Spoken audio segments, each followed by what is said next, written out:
of seeing how much it would stand," was the conservative reply. Sprague looked up curiously from his solid planting in the biggest of the platform folding chairs. " And yet 3 days ago, Mr. Smith, you said in the presence of witnesses that a 10-foot rise would n't endanger your dam or your power plant," he put in shrewdly. Mr. J. Montague Smith, secretary and treasurer of the Timanani High Line Company, was plainly taken unawares. " How the def " he began, and then he tried again. " Pardon me, Mr. Sprague, you hit me when I was n t looking for it. I believe I did say something like that. In fact, I ve said similar things a good many times." " But not in exact feet and inches, I hope," said Sprague, with a show of mild concern. " These exactnesses are what murder us, Mr. Smith. Now, I presume if somebody should come to you to day and threaten to turn another 10 feet of river on you, you 'd object, would n't you?" " We certainly would object most strenuously."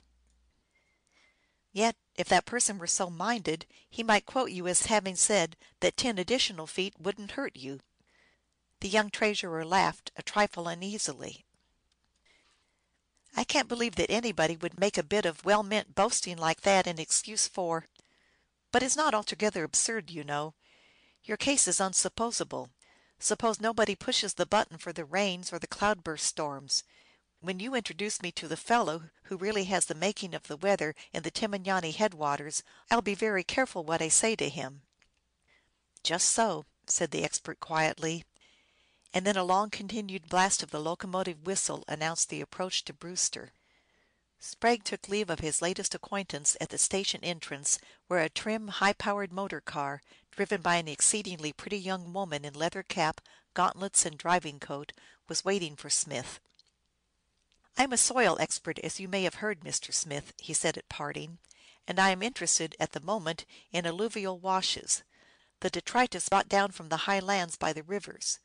One of these days I may call upon you for a little information and help." " Command me," said the young financier, with another of the hearty hand grips, and then he climbed in beside the pretty young woman and was driven away. Sprague was unusually silent during the tardy luncheon shared with Starbuck in the Topaz Cafe, and Starbuck, who never had much to say unless he was pointedly invited, was correspondingly speechless. Afterward, with a word of caution to his stable companion not to mention the morning's adventure to any one, Sprague went to his laboratory to test the specimens of soil gathered on the Mesquite Mesa, Starbuck supposed. But the supposition was wrong. What Mr. Calvin Sprague busied himself with during the afternoon was a careful developing of the film taken from his pocket camera, and the printing of several sets of pictures therefrom. These prints he placed in his pocket note book, and the book and its enclosures went with him when, after the evening meal, at which he had somehow missed both Maxwell and Starbuck, he climbed the 3 flights of stairs in the Tribune building and presented himself at the door of Editor Kendall's den. Kendall was glad to see him, or at least he said he was, and, waving him to a chair at the desk end, produced a box of rather dubious looking, curiously twisted cigars, at which the visitor shook his head despondently. " You 'd say I was the picture of health, wouldn't you, Kendall? And you wouldn't believe me if I were to tell you that I am smoking a great deal too much," he said with a quizzical smile that was on the verge of turning into a grin. The editor was not fooled. As a matter of fact, it was an exceedingly difficult matter to fool the tired eyed tyrant of the Tribune editorial rooms. " Cut it out," he said with his mirthless laugh. " You wouldn't expect to find 50-cent Rayanas in a newspaper shop any more than I d expect you to climb up here with a news story for me. Smoke your own cigars and be damned to you." And in sheer defiance he lighted one of his own dubious monstrosities, while Sprague was chuckling and passing his pocket case of fat black Maduros. " You say any more than you d expect a news story. Perhaps I have a news story for you. Cast your eyes over these." And he threw out the bunch of lately made photographs. The editor went over the collection carefully, and at the end of the inspection said, " Well, what's the answer?" " The construction camp of the Mesquite Land and Irrigation Company, at about 10:30 this forenoon. The held up man is Mr. Engineer Jennings, posed by Billy Starbuck, who is kindly holding the gun on him for me. The people running are Jennings' workmen, coming to help him obliterate us. The water is the irrigation lake, the heap of dirt is the dam. Still, I don't quite grasp the news value," said Kendall doubtfully. " Why should Jennings wish to obliterate you?" " Because I was taking pictures on his job. He was unreasonable enough to demand my camera, and to make the sham bad man's break of handling his gun without pulling it on me." The editor studied the pictures long and thoughtfully. " You Ve got something up your sleeve, Mr. Sprague. What is it?" he asked, after the considering pause. Sprague drew his chair closer, and for 5 minutes the city editor, who had come in for a word with his superior, forbore to break in upon the low toned, earnest confidence which was going on at the managing editor s desk. At the end of it, however, he heard Kendall say, " I 11 get Monty Smith on the wire, and if he coincides with you we 'll take a hand in this. I more than half believe you 're right, but you 'll admit that it sounds rather incredible. The Tribune s motto is, * All the news that is news,' but we don't want to be classed among the yellows." " You run no risk in the present instance," was Sprague s confident assurance. " Of course there is no direct evidence. If there were, the case would be promptly taken to the courts. As a matter of fact, I am hoping that Mr. Smith will take it to the courts as it stands. But, in any event, an appeal to the public will do no harm."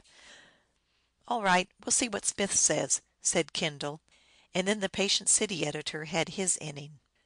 Leaving the Tribune building, the chemistry expert went to the nearest telephone and called for the house number of Mr. Robert Stillings, the attorney who served locally for the railroad company and was also counsel for the High Line people.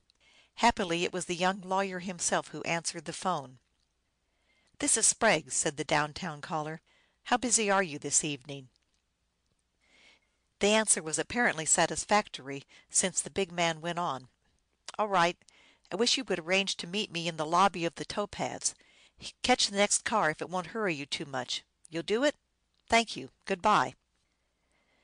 15 minutes later the government man, writing a letter at one of the desks at the hotel lobby, looked up to greet his summoned visitor, a keen eyed, self confident young man, whose reputation as a fearless fighter in just causes was already spreading from the little Intermountain city of his adoption and becoming state wide. " I am here," said Stillings briefly, and Sprague rose and drew him aside into one of the alcoves. For some little time after they had drawn their chairs together Sprague held the floor, talking earnestly, and exhibiting a set of the snap shot pictures. Stillings listened attentively, examining the pictures by the aid of a small pocket magnifier. But when Sprague finished he was shaking his head doubtfully, unconsciously following the example set by the Tribune editor. " We have nothing definite to go on, Mr. Sprague, as you yourself admit. These people are well within their legal rights. As you probably know, there is no statutory provision in this state requiring the builders of a dam to conform to any particular plan of construction, and, as a matter of fact, there are dozens of dams just like this one, mere earth embankments without masonry of any kind." " Do you mean to say that the safety of the entire Timinyan Valley could be endangered by a structure like this, and that the property owners who are imperiled have no legal recourse?" demanded the expert. " Recourse, yes, plenty of it, after the fact. If the dam should give way and cause damage, the irrigation company would be liable." " Humph !" snorted the big bodied one, half contemptuously. " Law is one of the few things that I have never dabbled in. What you say amounts to this: if I find a man training a cannon on my house, I have no right to stop him. I can only try to collect damages after the gun has gone off and ripped a hole through my property. I could make a better law than that myself." Stillings was staring thoughtfully through the opposite window at the lights in the railroad buildings across the plaza. " There are times, Mr. Sprague, when we all feel that way, crises which seem to call for something in the way of extrajudicial proceedings," he admitted. And then, " Have you told Maxwell about this?" " Not specifically. Dick has troubles of his own just now. He's had enough of them this summer to turn his hair gray, as you know. I have been hoping that this latest move of the enemy could be blocked without dragging him into it." Stillings turned quickly. " That is the frankest thing you have said this evening. Is it another move of the enemy, the New Yorkers?" Sprague spread his hands, and his big shoulders went up in a shrug. " You have just as much incriminating evidence as I have. How does it strike you